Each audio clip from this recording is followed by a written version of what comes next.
Just dusting off the old pipes there. It's been 2 friggin' months since I've been live on my channel. Forgot how this whole going live thing. Yeah. Oh, I mean, man, I don't even do D&D anymore, so. The choices we make. Yeah. For the good of the land.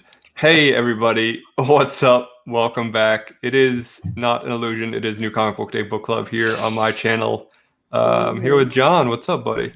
What's going on, man? It's so funny. You burn on your channel a ton, and you still have more subscribers than me. You're still doing well. Like, you're still going.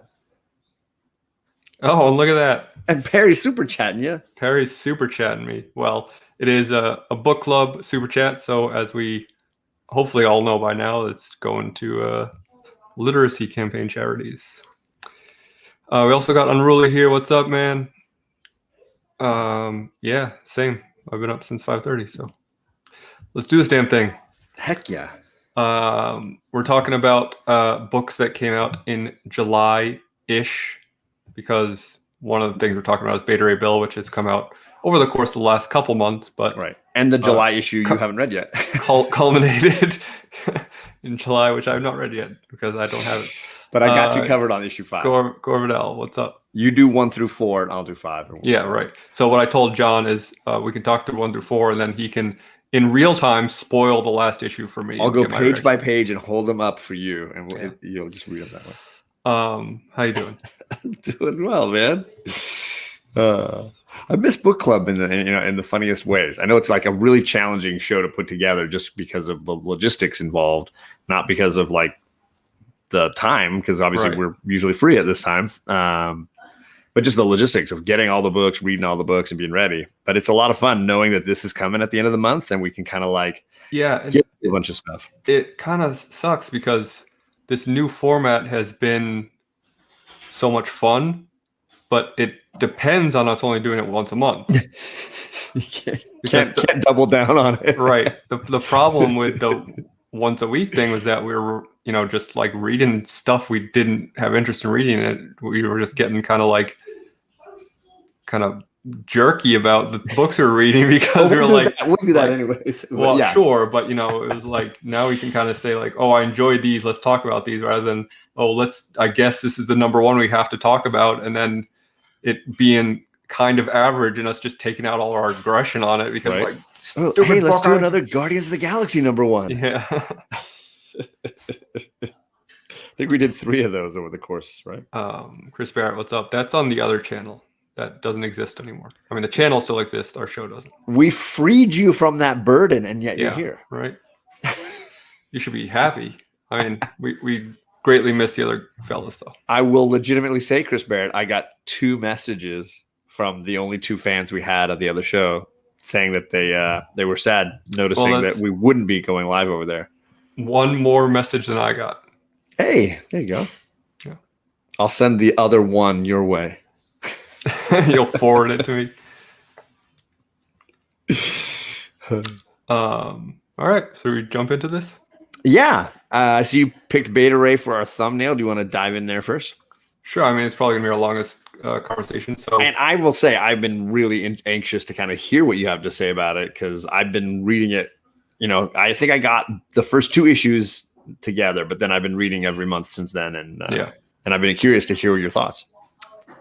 My kind of like general thought of it as a complete thing, 4 out of 5 is it's very fun. Like, I could nitpick it, but it's which we probably will. But I mean, super enjoyable. It's just like a cool space adventure series.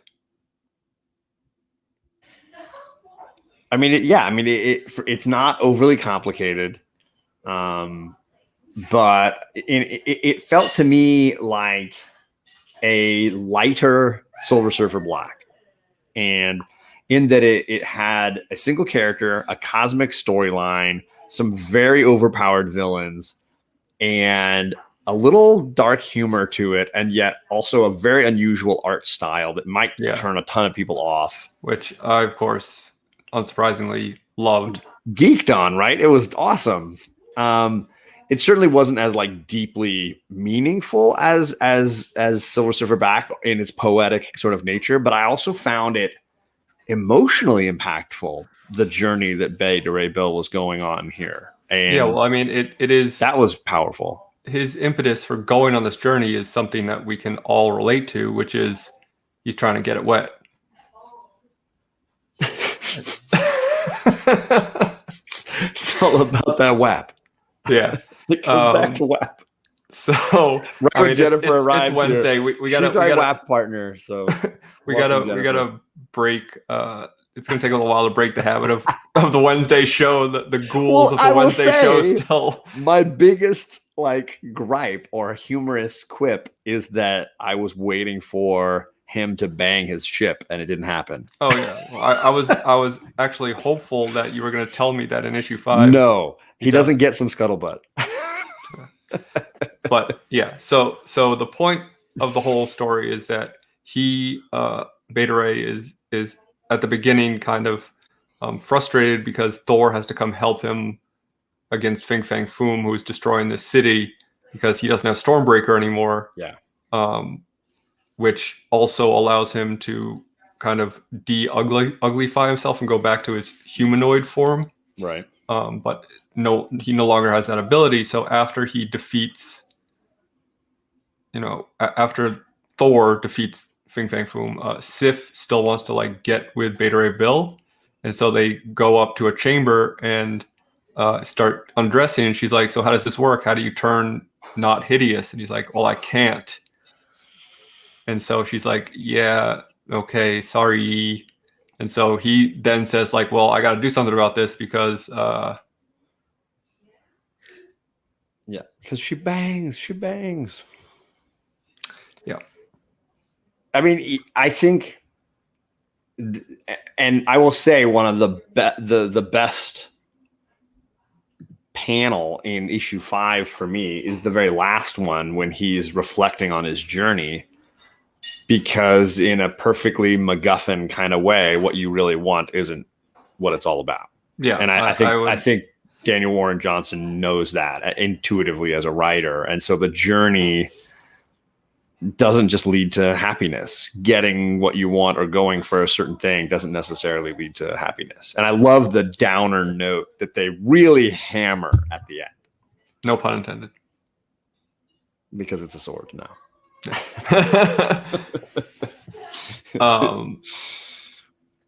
Yeah, I mean, I was kind of hoping that it would be a little bit more, because like it's very much like he and Pip, is that the troll's name? Pip the troll, and that was my daughter's burp. I'm sure you can hear it across the freaking room. Holy cow. Thanks for sharing that with our audience. Yes. Yes, we heard that. Scourge. Sorry. Yes, thank you. Scourge from I was just trying to look those you might know from Ragnarok. Who comes back from the dead to help him get it wet. Sorry, they both are like, don't tell him it wasn't me. Tell him it was the other sister. Tell him it was the sister. I'm just going to say it was a daughter. Yeah. That's all I'm going to say. So Scourge, Pip the Troll, and Scuttlebutt the ship are all kind of aiding Beta Ray Bill on finding a way to turn into his normal form again. Right. So Pip has this conversation with Beta Ray at one point where he's like, hey, I identify with you because I'm also hideous. And I was really hoping it wasn't going to be like, yeah, you have to be handsome to get with a hot chick. Or more so like really like your worth is tied to your physical appearance. Yeah. And I think they definitely go at that in a big way at the end. Even in issue 4, like Scuttlebutt's like, I don't care what you look like. Like, I know that you're a good person. Yeah, right.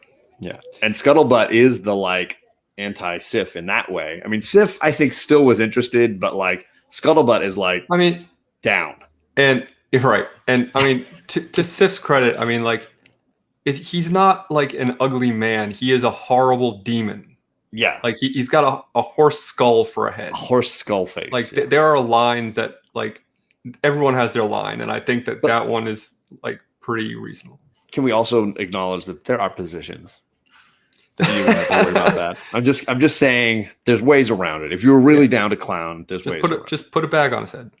Also an option. I'm saying helmets. I've seen, if you're down for that kind of thing. So I did like that the journey points out the value of. Oh, I guess I would argue that it points out the hollowness of Bill's quest. Yeah. And at the end, he is left feeling hollow. And I think that was poetic for me. That's good.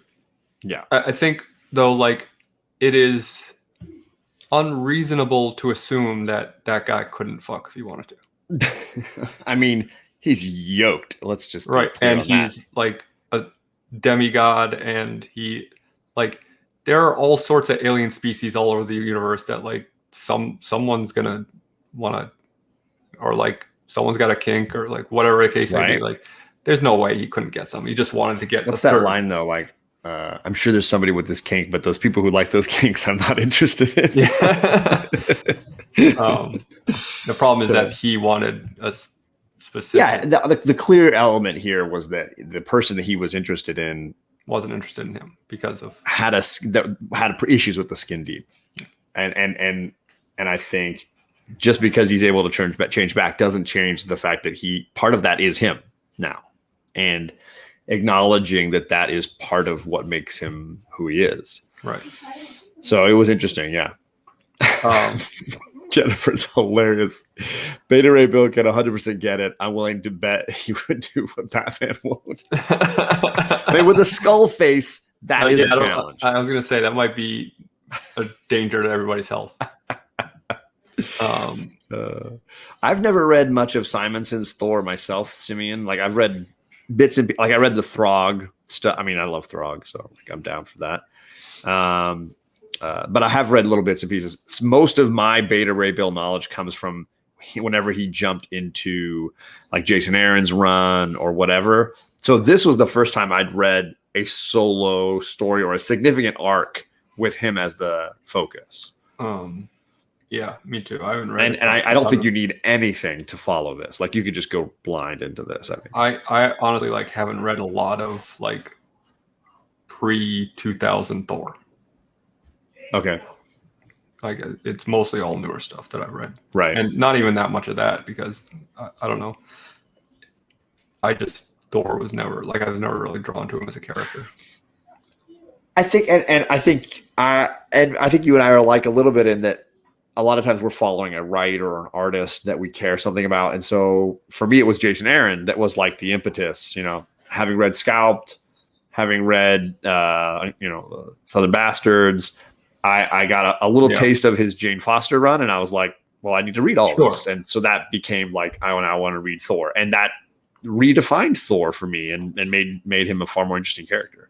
I mean, yeah, I also like tend to not steer into the god level heroes. Like, I'm not really into Superman either for the same reason, because I like the ones that kind of have not faults, but like weaknesses or they have some sort of, they're putting something on the line more than just, I don't know. There's more at stake, bigger risks that they're taking. I think it's what makes Daredevil so compelling for me is that like really doesn't have a lot of like ways to protect his physical ability. I mean, it's the talent just allows him to navigate a space. It doesn't necessarily like save his life. Yeah, street level guys: Spider-Man, Batman, Hawkeye, Daredevil. Certainly in the more modern era, it's kind of the stuff that I tend to be interested in. Sure. Before we do get any further, I do want to mention one thing that it was right there for them to take and they grabbed it by the horns and just it's so good. The letters column is called beta male. So good. Right. So good. Yeah, I mean, I think when you have one person, artist and writer, doing an entire project like this, I think you get something that's very uniform in vision, and I think that's what this ends up being. So yeah, that's why I think a big part of why it works. If this were an ongoing, I think it would, suffer from a lot of problems that similar things go with, where like they stretch things out too much, or they, the creative team leaves and someone else takes over in the middle of a story. And right. But 5 issues I think was just right for this, and it never felt slow, but it also never felt rushed to me. Like I think it was very well paced, which obviously is something that I've been harping on a lot lately. Absolutely.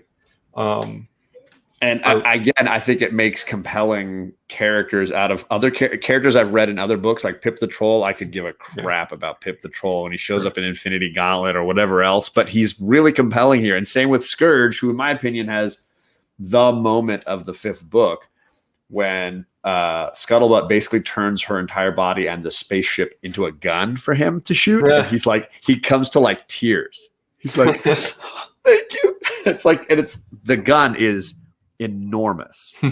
The entire ship is a gun, and the look on his face. I love that little like panel where you can see the trigger.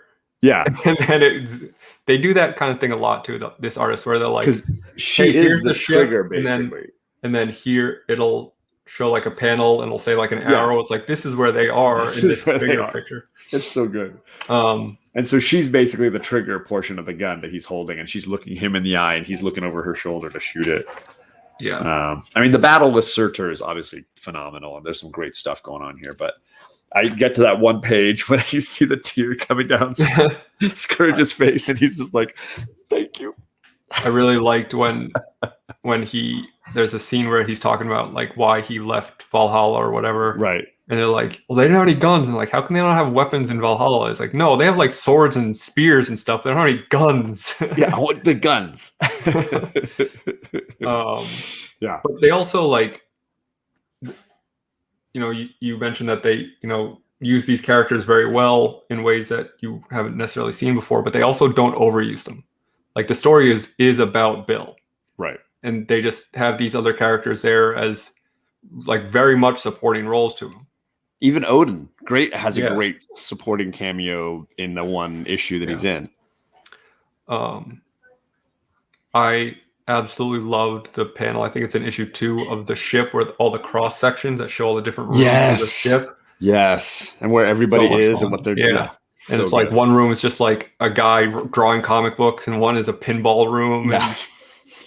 And I think it highlights too the fact that the ship is like almost the second main character. Like Scuttlebutt has a huge part to play here, and has been a huge part of his life as a character. Scuttlebutt's been in his story for a while, and to finally personify it literally, was a really bold, fun move that I thought, obviously you and I, big fans of robots. This was a really good use of a robot. Yeah, love a good robot. Right? Yeah, I mean, I'm excited to read issue 5, even though you just spoiled it for me. I mean, I'd spoiled one thing. I know. Yes. Again, if you don't get to the last page and also have like some, I really wonder where they're going to go with this in a future story. Like this story ends, but you feel like Beta Ray is still in the middle of his journey. Yeah, it's well played. Sounds like it is definitely a kind of some development for his character as a whole. Absolutely. You could see he's learned a ton, but at the same time hasn't found happiness or anything like that. Still hasn't found what he's looking for. Deep. Why didn't he bang the ship? I'm saying they will sit shoulder to shoulder at the very end, poetically. But I'm like, come on. Maybe it's a Rogue One type of situation where they're like, it is a mutual love, but not a romantic one. I don't know. She seems like down she's for it. ready for it. But he might also be like, I've been inside you for years. Not interested. Gross. Hey-oh. That was for the chat. Yeah. This is Wednesday. I mean, listen, there's a reason Wednesday was Wednesday, because we're a couple of juvenile idiots. What was it? I was watching. So I don't know if you follow the channel Whack Comics, and if those of you in the chat follow Whack Comics, very funny guys, Tyler and Lee, and they have every one of their weekly streams they do. They're always throwing new segments in, new random segments. And last week they had a thing with. This is almost no way connected at all. But Lady Fantastic had sung a song on one of her shows about takeable wieners, or takeable penises. Like that one's takeable, right? And so they're like, okay, we're gonna ask questions of like, is this one takeable? And it was the thing. They show a picture of the thing with a giant eggplant emoji. Jesus Christ! And they just break it all down. I died, but like related, I guess, to Beta Ray Bill and the ship. Very entertaining. Those guys are hilarious. So there you go. Takeable. Is Beta Ray Bill takeable? There you go. That's the real question, right? There's Jennifer. I got Jennifer to laugh. That's all I care about.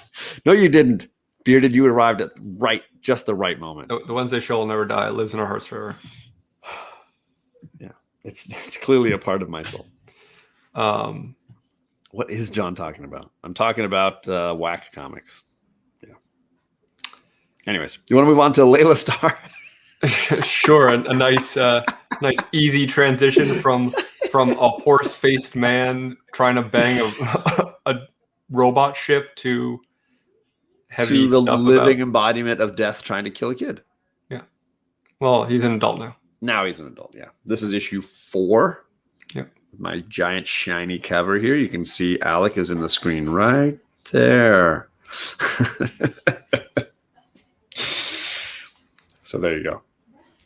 So the previous issue, we get the only woman in our chat. She can definitely speak to confirmation theory there that Beta Ray could get it if he wanted to. The previous issue had to do with the life of a cigarette, looking at how that one cigarette may have impacted several lives.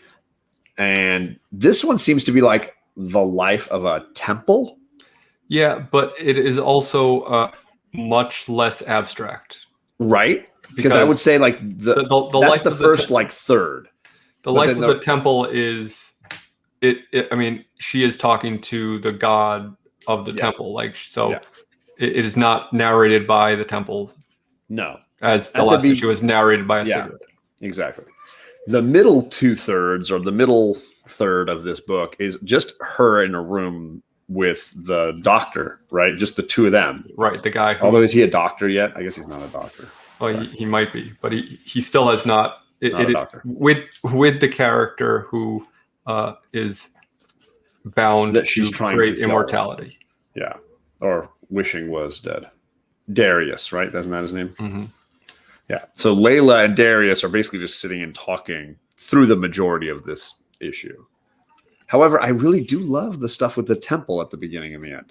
Yeah, it is. It was like very impactful the way they did it. So basically, it starts with her going to this temple, because she's trying to find where this guy is, right?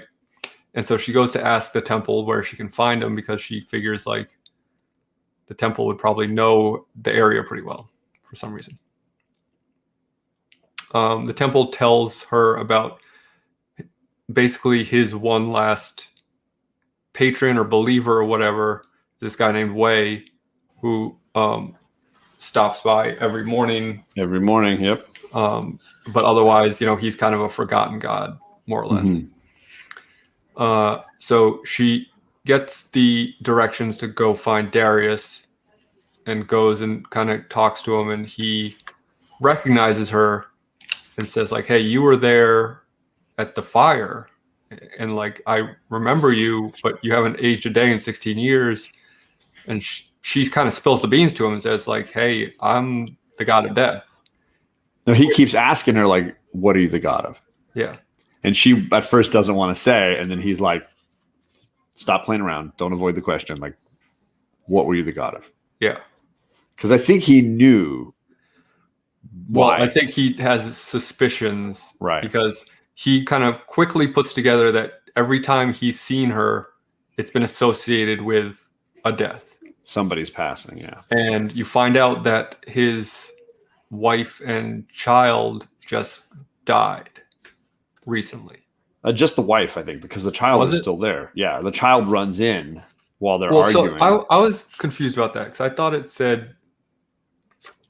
The newspaper says, genius innovator Darius Shah loses wife and business partner Menaka to cancer. That's what it was. And then while they're arguing, the little boy runs in, and then she runs out. Right. But I had to read it a couple of times to kind of track, because it feels like they're moving forward and backward in time, but they're really not. They're just talking about things that are at different places in time.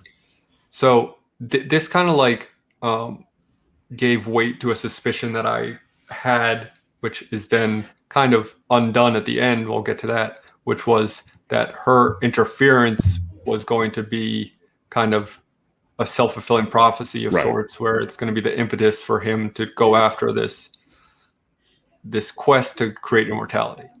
Which I think is the natural logical element when you deal with future past kind of connections and stories or prophecies, where it's like a character kind of creates their own worst enemy. But I like Jennifer's comment here, because it raises the concept of, is he doing it because he doesn't want anyone else to go through what he just went through, losing his wife? Doing it out of spite. Or is he doing it to stick it to Layla Starr? But, won't he have to suffer the same fate then and live with the pain of losing his wife for all time? Forever. I don't know. Yeah.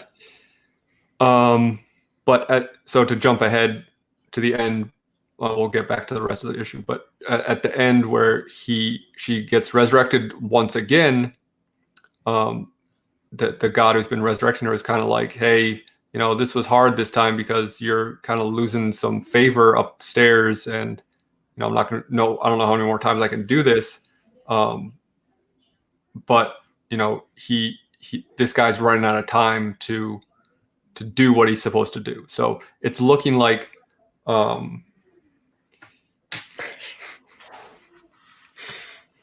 know you saw it too.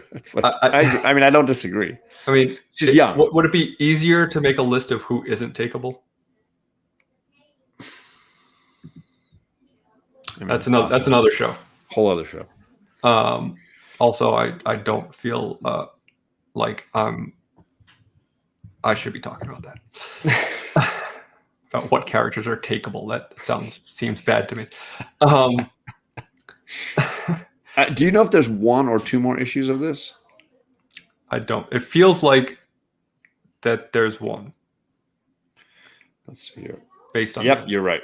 August 25th is the final issue. So but the real heartbreak for me for this issue was that after she kind of flees, runs away, and she goes back to the temple, and she says like, hey, he's talking to the god again, and basically says like, hey, the storm's bad. You can stay here tonight. Just make sure you open the door in the morning. As it turns out, Wei passes away, and the storm is like a typhoon or a hurricane or something, and totally destroys the temple. Right. Which I was a little bothered that happened off screen. That we didn't see the temple collapse with her in it, because clearly that's her latest death. Yeah. I kind of wanted to see it, but yeah, I don't know. I kind of liked the way they did it. I kind of liked how it was like this, just like, hey, can I stay here? To boom, like you see. No, I'm waking up somewhere else. And you see the news report that the temple was destroyed. Yeah. And then she says like, I think, did the temple just give up because it lost its best friend? Which I thought was, kind of poignant, because. Or did she just bring death around her, even though she's not the goddess anymore? Yeah, not intentional. But I mean, you hear that so much with like, oh, this married couple is together for 50 years, and you know, the husband died the day after the wife because he couldn't live without her or whatever, which is like great and yeah, cute and romantic. But like, I think there are other relationships in your life that can have like that much of an impact on some people. And absolutely. Clearly for this temple, that was absolutely this very not romantic relationship with the patron. Yeah. I think that there was a definite sort of symbiotic love story between the temple and this older gentleman, and watching the beginning to the end, I think had way more meaning than the actual conversation between Layla and Darius to me. But that was me. I mean, not that was like bad. It just was like I was more wrapped up in what happened to the poor guy in the temple. So once again, great issue, great series. It'll be one of the best of the year. I mean, you can already tell. My only, in fact, I would say Layla Starr and Beta Ray Bill will both probably be on my favorites of the year. I mean, it's August, so there's not too much time for things to start knocking them up. Right, year's over, half over. My God. Well, hey, listen, we were saying that at the end of 2020, and like this has not been too much better. I mean, I do live in Florida, so you know. Yeah, you have a darker perspective, perhaps. How about that Ron DeSantis? Yeah, exactly. But I will say that the one kind of slight criticism I have for it is that it feels so complex that reading it month to month, I think, is not. Like, I feel like I'm missing some stuff that I've kind of forgotten about, like smaller details that I've forgotten about in the earlier issues. So maybe it's following in that tradition of late where books are just indies are better read in trade. Yeah. I'm curious to see how it reads in trade as compared to month. Right. I mean, they've all been like very, I don't want to say standalone stories, but almost standalone. But the format has been pretty consistent as far as the story beats, you know, where you clearly have her death and reawakening and having to talk to the boss again at the end of each issue. Mm-hmm. And you have an unusual narrator to kind of launch things off at the beginning, and waking up at being at a different point in this other character's life, where she's trying to stop. Mm-hmm. And then the happenstance of coming across him every time, and then, you know, missing the pitch as it goes by. Yeah. I also think that like this, I don't feel like they've been very direct with this, but there's this kind of interesting balance between her realizing that there's a difference between death and killing. And that, like, because she's like, I'm the goddess of death. I can go down there easily and just kill this kid. Like, who cares? It's death is death. But like, the more time she spends on Earth, the more time she realizes that like death is inevitable, but death like shouldn't be taken for granted. Or that it was always the business of the end of life. And now this is not. This is a personal vendetta, which is a different kind of thing than the natural progression of life. Now it's, I am going to take this person's life for a reason. Yeah, and it's not real. Again, like, I don't really remember if this was made clear in the first issue or not, of whether or not she chose who she was. No, I didn't think so. It was just told. It was more of like that's here's the next person you have to go reap. And no, it wasn't even. She wasn't even given the name of but she wasn't even given the person. She was told your job is done. You don't have a job here anymore. We don't need you anymore. We're sending you down to Earth to live as a mortal. Enjoy it. Yeah. And she took it upon herself to say, "Screw you! I'm getting my job back, and I'm going to kill this guy to get it. Stop the guy that is preventing my job." Yeah. So yeah, I mean, great, very good series.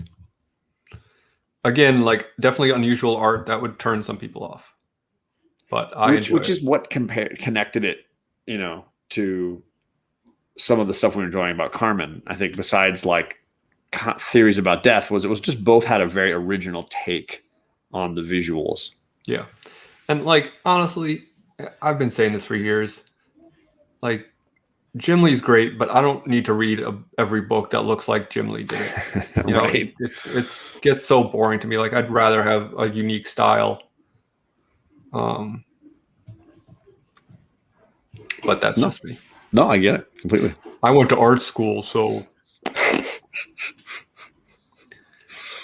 I'm cultured or some shit. I'm not. I just made like 100 dick jokes in the last hour. I definitely assisted on a few of those. Yeah. Okay. So we did Marvel, did indie. Do you want to some Detective Comics? Some Tom King goodness? I know that the world loves Tom King these days, but and we're big fans. But I'm sarcastically saying that he's a big, because he's not a lot. It seems like a lot of people don't like Tom King.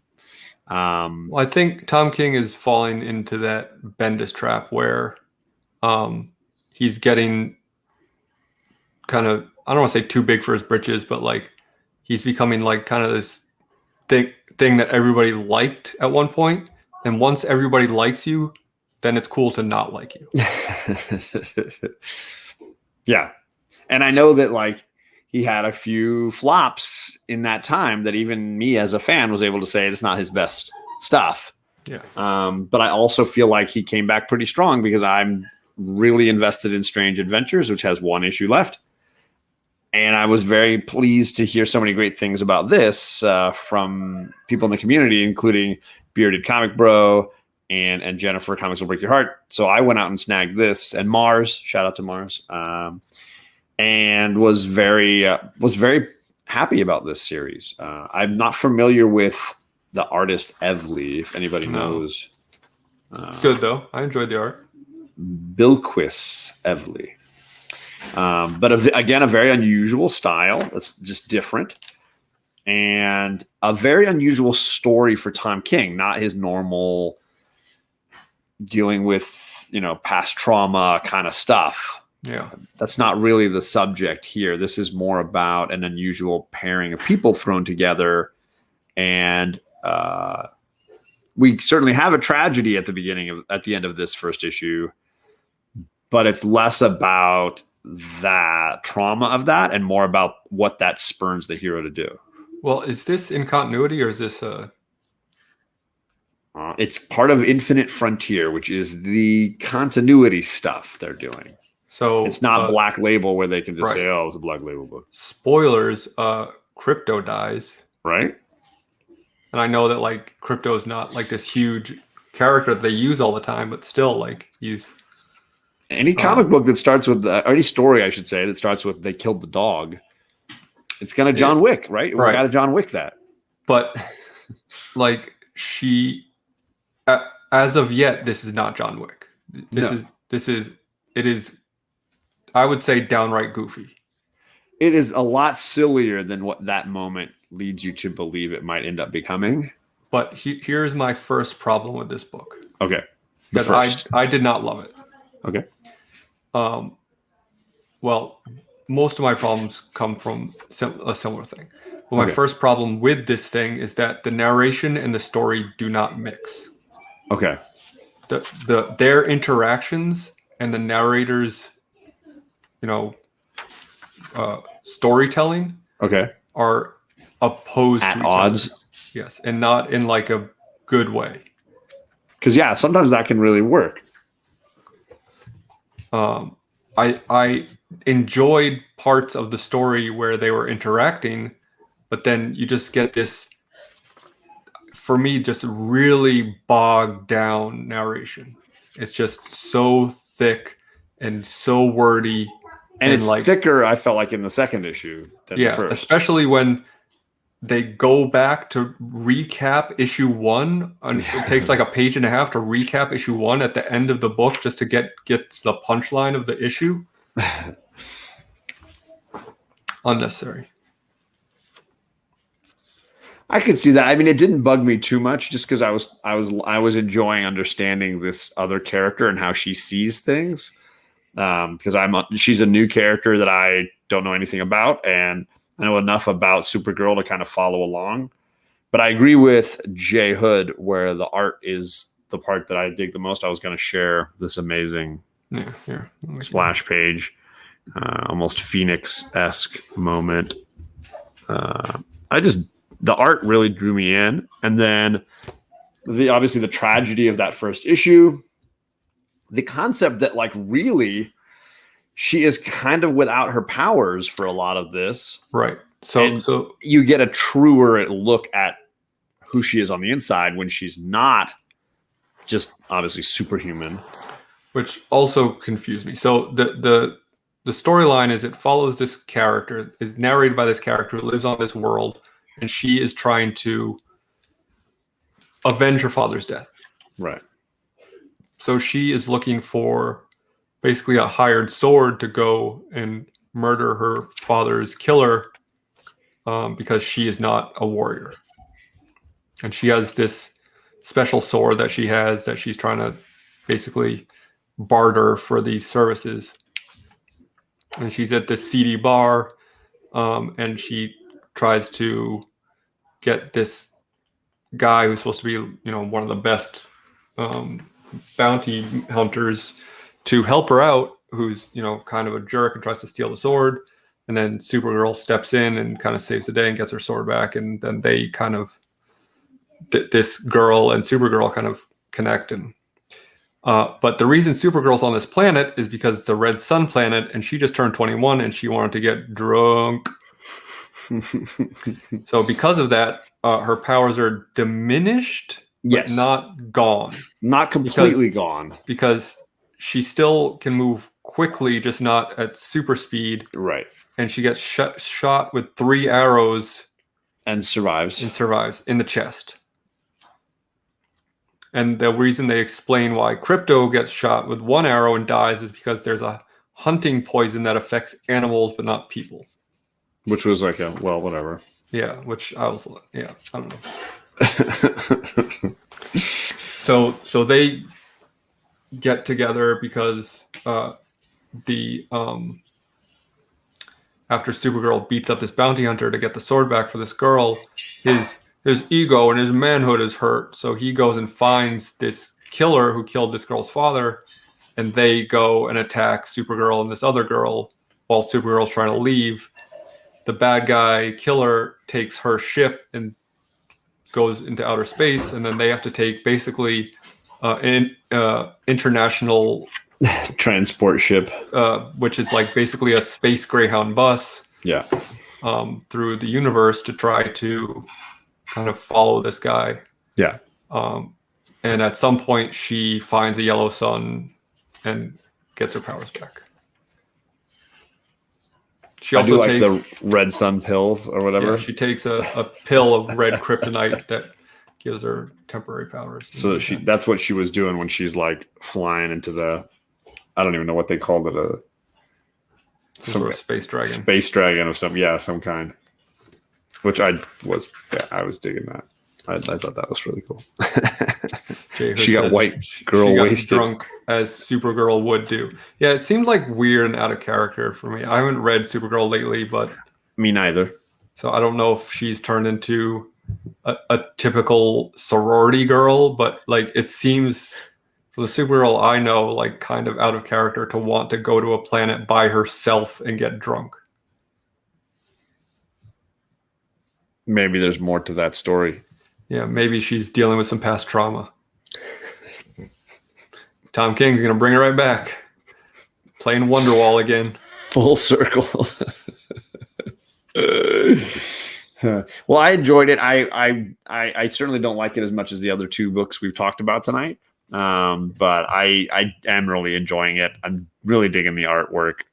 And I'm excited to see a story by Tom King that doesn't have the same level of predictability that maybe some of the other stuff he was doing, or the nonsensical stuff the Batman was dying with at the end there. Yeah. Yeah, maybe she should go find Beta Ray. A little crossover event. I'm saying, yeah. Cosmic Lonely Hearts. Yeah, it just,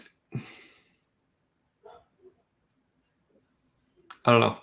It wasn't doing it for me. Least favorite read of the week, or of these books. Of the show. Yeah.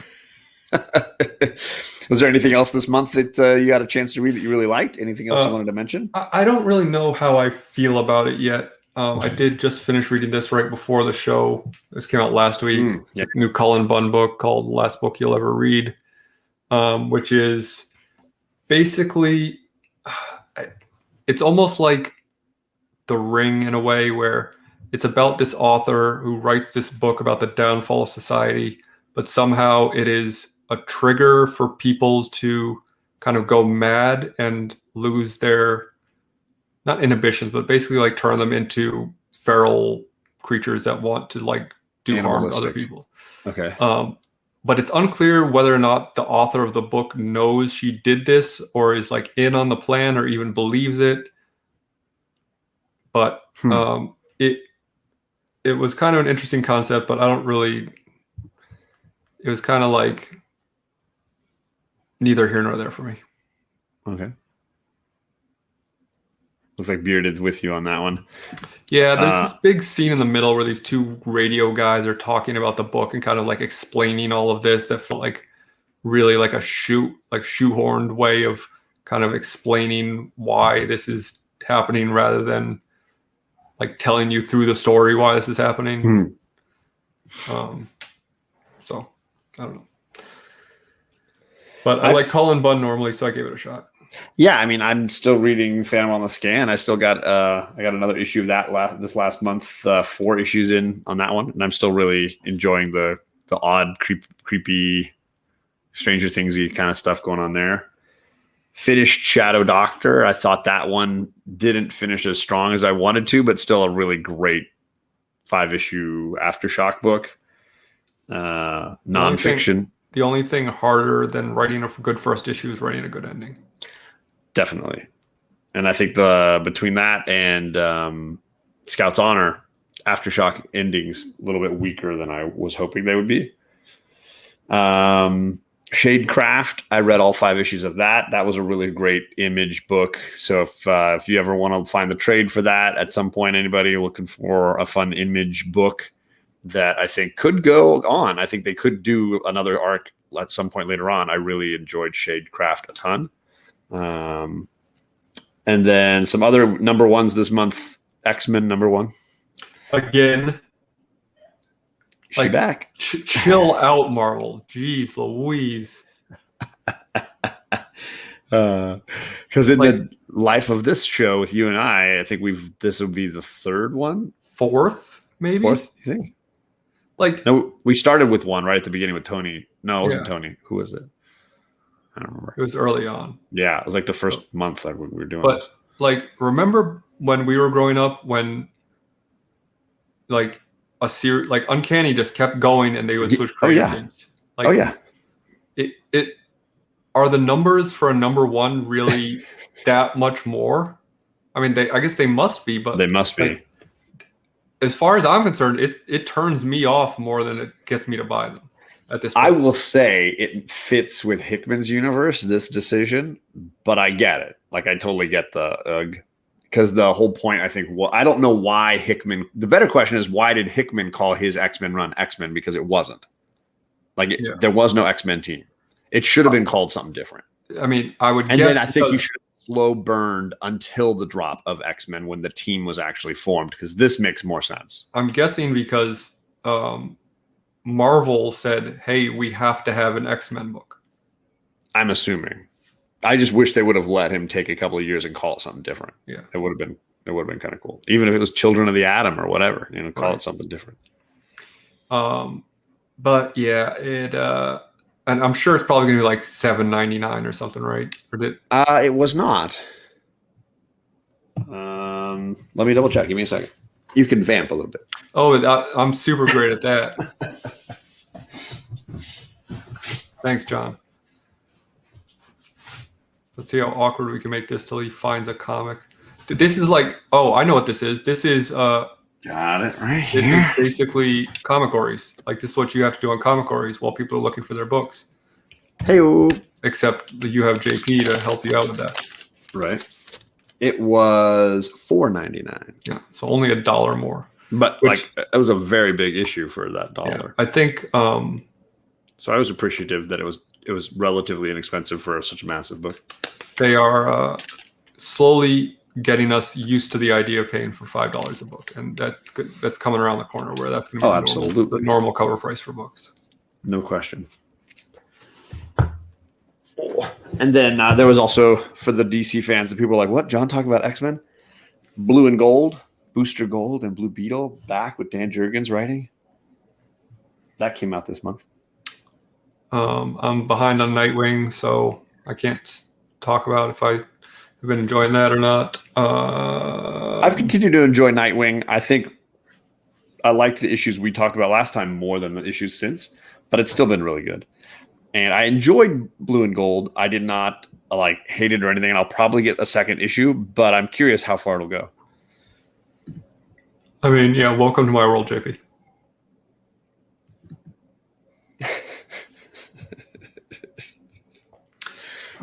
Yeah, Jay Nunya says only what Hickman writes. So, I mean, that's going to happen, right? Some people jump on a book because they like the creator, not the character, and the publisher has to only hope that you get sucked into the storyline enough that you're willing to continue on. Right. But again, they almost make it easier for those fans to drop off a book when it's okay, instead of here's issue 13, here's a new number 1. You say, well, okay, that makes it easy for me to cut this title off my. Absolutely. Tony's here, which, that means it's time to end. Ew. I'm only kind of kidding. Because we are kind of starting to wrap up. Anything else you want to talk about this one? No, those were the big ones for July for me. I barely go to the comic store anymore because I am up to my ears in comic books at all times. So sometimes I need a break. The hardcover for Last Gods God dropped this week. So if anybody was waiting for the hardcover for that or wanted to get it for collecting it in a hardcover form instead, I'm interested in that. It did drop this week, but it was $49.99. Is it oversized? No, it was not. Is it nice paper at least, or? Yes, it is. It is. Yeah, that's something. I mean, I can show you, but you can't feel it on camera. One day. But yeah, a revelation for the porn industry. Oh, wow. So yes, that's if you can get it for a discount, I know that In Stock Trades has it, and I'm sure you can get it for cheap right now. Is Hickman still overseeing things, or is he? He's overseeing everything. Yeah, he's still the puppet master, right?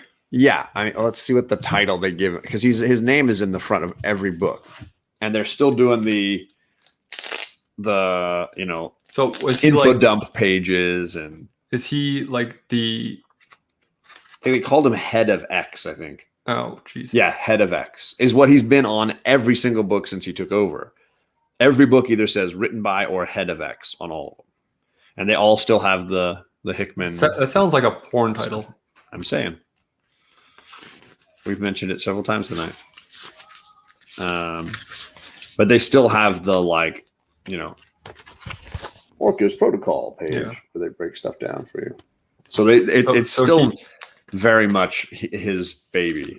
And I think I mean, I don't know for sure. Nobody's told me anything otherwise. I took it as this was the goal all along, was that eventually he would move over to something else, and that this book would go to somebody different.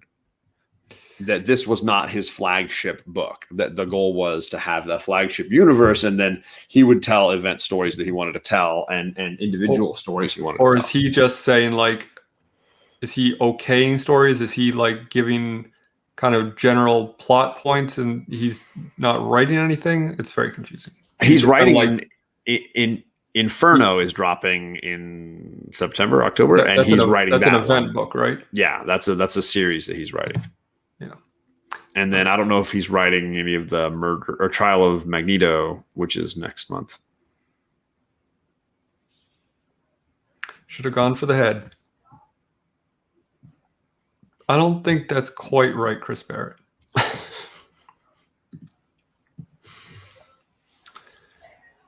So I'm definitely still enjoying most everything I'm reading in that universe, and I'm curious to see what these next two big events got going. Yeah, I mean, what a surprise! You're into the X-Men. We get it. You went to film school. Unrelated but humorous. I feel like that's kind of my brand. It is. I mean, yeah, I get it. You went to art school. Yeah, exactly. I saw it earlier. I got it. There you go. He is not writing. Okay, there you go. Leah Williams. There you go. So yeah, that was my 1 hour of community service for the next 2 months here on my channel. So hope you suckers enjoyed it. There you go. Go back and watch my old content, or don't. It's not that great. Like, I don't know. Like, there's enough of me on the internet. Nobody needs any more of it. Holy cow! John puts out enough for both of us. Coincidentally, I've got no shows for the next week or so. Over the next 10 days, I got my Saturday morning with the girls and D&D, and that's it. Oh wow. Yeah, we got D&D on Big Will's channel Sunday nights. I against my better judgment, because I normally DM, am a real troublemaker as a player. So I'm sure that it's kind of like teachers and as when they have to like go to a school, to learn something. I just feel like that's going to come back to bite me in the ass next time I DM, but we'll see. And later this month, I'm going to be back on JP's channel doing Usagi Yojimbo again for a second episode of that indie show. Nice. I do need to buy the second trade and read it before then, so hopefully I'll get to that. Just read it all digitally. Yeah. I don't know. I was on with him last night talking Fables, and we'll be on in a couple of weeks again because we're down to the last 5 trades on Fables. Oh, that's it? It's all finishing out, man. The last 5. Last 5 trades. I mean, I love that series, but 22 long, trades. Real long. It's a lot. It's an investment. Could you imagine a series going that long nowadays? I mean, Walking Dead went pretty damn long. That was not too long ago. Yeah, but Robert Kirkman literally owns Image now. So it's the same thing with like Spawn. You think if Todd McFarlane wasn't a founder of Image, Spawn would be at issue 300 and whatever. No way. That book would have gotten canceled years ago. Savage Dragon, same. Yeah. No, I mean, obviously, like that's ever coming back. Mark Buckingham and Bill Willingham don't own Vertigo or whatever it became. But like, it wasn't that uncommon for like, look at the original Hellblazer run. Like that was 200 and something issues, right? Right. But those, I mean, I feel like because they got slowly integrated into DC, could be written off as like, well, they're, part of continuity now. They're in there. But Fables was a very different beast for sure. I mean, the only reason we have series like Batman and Detective in the 900s and thousands or whatever is because they went back to legacy numbering because they saw that they were going to hit a milestone. Otherwise, like no series has gone on that long. What do you mean? Didn't Venom hit issue 200? Right? Oh yeah, sure. My ass. It's like Null appeared on issue 3. Yeah, and came all over it. Died in issue 200. So he was around for a long time. I know, yeah, right. 297 issues, quite a run. Donny Cates really put in the time, man. Yeah, hey, when you come for the character that great, right? All-time classic.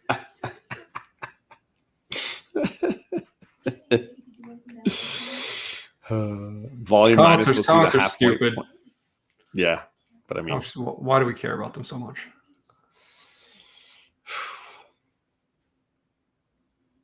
I don't know. I don't know, but we do. Because of all the boobs.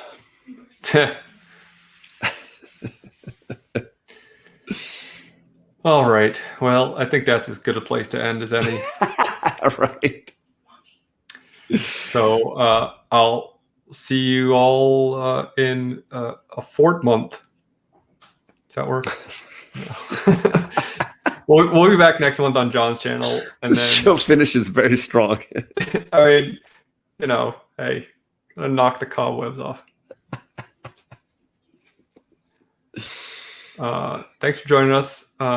Hey, never turn your back on the ocean. Bye.